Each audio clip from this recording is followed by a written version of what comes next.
Hello mga kababayan. So guys, pinalabas na ni Senate President Mig Zubiri ang warrant of arrest ni Kibuloy. So guys, dun sa pinalabas niyang letter, no, written, no, sinabi niya, maski sa interview niya, nung in-interview siya dun sa may hallway, pinagdiinan niya na purely ministerial lang yung ginawa niya. Ibig kong sabihin guys, ang ibig sabihin ng ministerial, dahil duty niya lang to as Senate President. Kumbaga, kailangan niya lang gawin to kasi siya yung Senate President. Pero wala siyang personal judgment tungkol dun sa bagay na yon. Ibig sabihin, nung ginawa niya yung warrant of arrest, nung nilabas niya, pinirmahan niya, obligado lang kasi siya as Senate President. Pero yung personal na paghuhusga niya dun sa na yon, kaso na yon, out siya doon.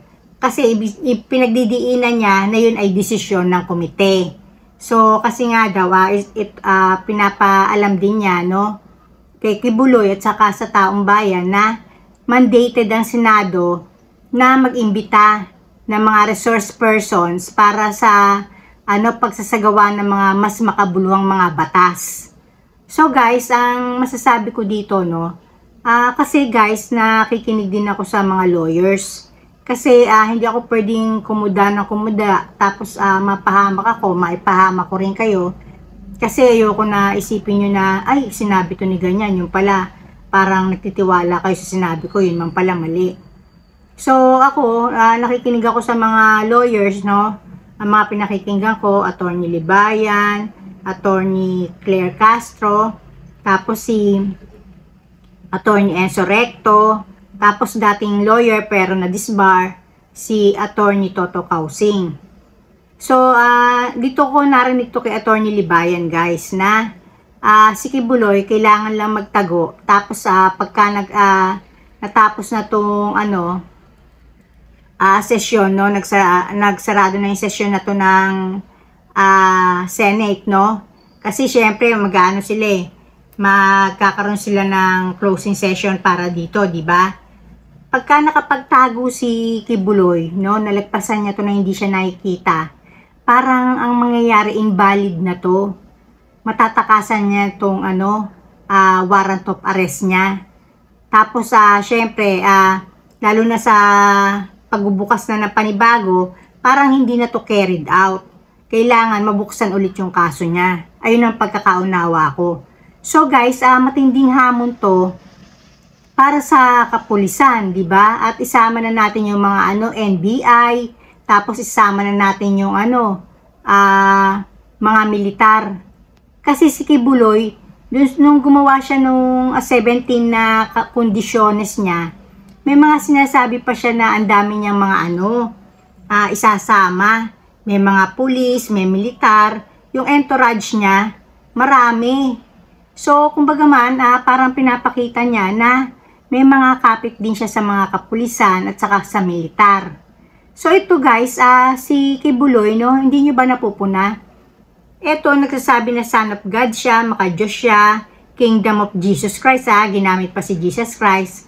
Panakip dun sa mga kawalang hiyaan niya, sa panre-rape niya, sa mga minors, tapos money laundering, tapos yung pang-aabuso niya na yung nangalap ng mga kabataan para manlimos para sa kanya. Hindi ba kayo nagtataka guys, diyan sa YouTube pinapakita gaano kaganda yung Kingdom, di ba? Yung mas malaki pa yata dito sa Mall of Asia, o baka tinalo pa yung sa Iglesia ni Cristo, di ba? Doon sa may gawing Bulacan, na Kingdom ang tawag. Biruin mo, isa lang naman na si Kibuloy, hindi siya kagaya ng iba na relihiyon na kagaya ng iglesia, halimbawa na maraming mga simbahan, naglalakihan, nakikita mo.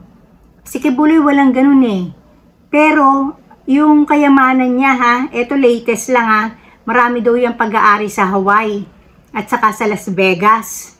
O paano niya na-attain yun? Paano niya na-accumulate yung ganung kayamanan, di ba? So, dito pa lang guys, masasabi ko na talagang may gawaing illegal tong si Kibuloy. So, totoo rin na meron siyang kapit sa militar kasi at saka sa kapulisan. Nag-invest na yan ng mga utang na loob eh. Kung itong ang mga senador, di ba? Hindi siya mapaano, yung ayaw siyang ipakontempt. Kasi pagka na-contempt siya at hindi siya dumating, alam na iwawaran to pare siya. Ito nga lang mga senador eh. Naapektuhan pa niya yung judgment dahil sa utang na loob sa kanya. Paano pa yung mga halimbawa bayaran niya lang? May mga bayaran naman talagang pulis at militar. Huwag niyo akong sabihan na invento to ha, totoo naman to. May mga bayaran, di ba? So ibig ko sabihin, malaking hamon to sa kapulisan, malaking hamon to sa militar, sa NBI. Paano niyo huhulihin si Kibuloy? Di ba? Dapat ito, kahit na gumamit pa tayo ng intelligence fund eh. Kailangan gamitin nyo kasi huwag nyo hinahayaan pinaglalaroan kayo ng mga walang hiyang ito. Na basta lang na nakatanga lang kayo dyan, kung kailan lang sisipot, kung mabalitaan lang na kagaya ni Solweta na patay na. Pero hindi nyo inaksyon ng hanapin para panagutin. Kagaya ni Tebes, wanted na sa Interpol, ni hindi pa masakotin ng ating kapulisan o yung mga alagad ng batas na pwedeng manghuli. O hindi na si Tebes, di ba? Si Bantag, no? Tapos sana mahuli na rin ng ICC President Duterte. Kasi siya ang mismong yung nagpalaganap ng kasamaan ni Kibuloy, kinonsinti niya. Siya yung lumalakad kung sino ang dapat lakarin para hindi maparusahan tong tarantadong Kibuloy na to. At si Bantag din, alam naman niya na ito yung nagpasabog dun sa mga Chinese. Pero pinili pa rin niya para maging Bucor chief. Diba? So, bilang presidente o ama ng bayan, pangit ang ugali, tapos yung judgment ni President Duterte, diba? Yung nangungunsinte ng mga kawalang hiyaan. Yung kawalang hiyaan ni Tebes, di rin niya pinutol kasi nung palang winalanghiya ni Tebes ang mga kung di ako nagkakamali, mga Gokong Way, no, doon sa lupain, no, na kinamkam ni Tebes, no, dumulog ang mga Gokong Way dito kay President Duterte. Pero hindi niya inaksyonan, di ba? Ibiruin nyo ha, bilyonaryo na yung dumulog ng tulong kay President Duterte dahil nga inaargabyado sila ni Tebes. Hindi umaksyon, di ba? Pero nasa kanya ang kapulisan, militar, para maipagtanggol tong mga Gokong Way. Di ba? Dahil nga ni Tebes, ginugulangan doon sa lupa para makamkam ni Tebes. So, ibig ko sabihin, malaking hamon to sa kapulisan. Huwag kayong maging ganyan, may tungkulin kayo. Kung kayo'y nagpulis, kayo'y nagmilitar, pumasok kayo sa NBI, alam nyo naman talaga na pag pumasok kayo sa ganyang trabaho, ang isang paa nyo nasa hukay na. Dapat meron kayong courage na ipaglaban yung katotohanan, ipaglaban yung tama. At huwag nyong katakutan yung mga yan. Kasi pag nasa tama kayo, mag-pray lang kayo ng taimtim. Kayo mismo ha, hindi kayo magagalaw ng kahit sino. No weapon formed against you shall prevail. Yung mga anak nyo hanggang sa kaapu-apuan nyo, ililigtas ng Panginoon yan. Kaya ibig ko sabihin, walang panggagalingan yung takot nyo kay kay Buloy, kay Tebes, at saka itong kay Bantag. Kung kayo may pananalig sa Diyos, hindi kayo basta't ipatupad nyo. Kung kinakailangan hulihin yan, tapos yung pondo ng bayan, ponduhan ng intelligence para mahanap kung nasan yung hayop na Kibuloy na yan at madala sa Senado makulong. Kasi talagang kailangan, duty nyo talaga yan, na hanapin talaga si Kibuloy at panagutin, di ba? Na igalang ang Senado. Hindi ko pa siya inuhusgahan dahil hindi pa naman to kaso.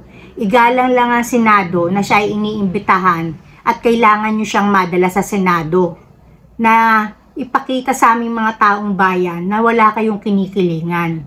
Lahat ay pantay-pantay sa batas. At ito ay isang hamon din kay President BBM dahil siya mismo ang mag-uutos sa mga to na huntingin at hulihin talaga si Kibuloy, no?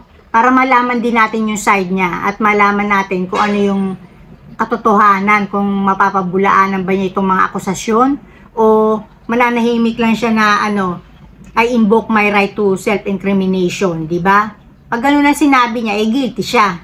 Dahil kung talagang matapang ka at tama sinasabi mo at totoo, sasagutin mo tong mga nagbibintang-bintangan sa'yo. Hindi ka mananahimik lang, susuplay mo mga yan. O yun lang guys, dito na lang ako at sinabi ko lang sa inyo na yun nga, nirelease na yung warrant of arrest ni Senate President Mig Zubiri, pero naguhugas kamay na wala siyang kinalaman doon. Duty niya lang yon as Senate President na kailangan niya pirmahan, at malaking hamon sa ating mga tagapagpatupad ng batas na mahuli si Kibuloy. O ayun lang guys, dito na lang ko end. Blessings everyone. Bye.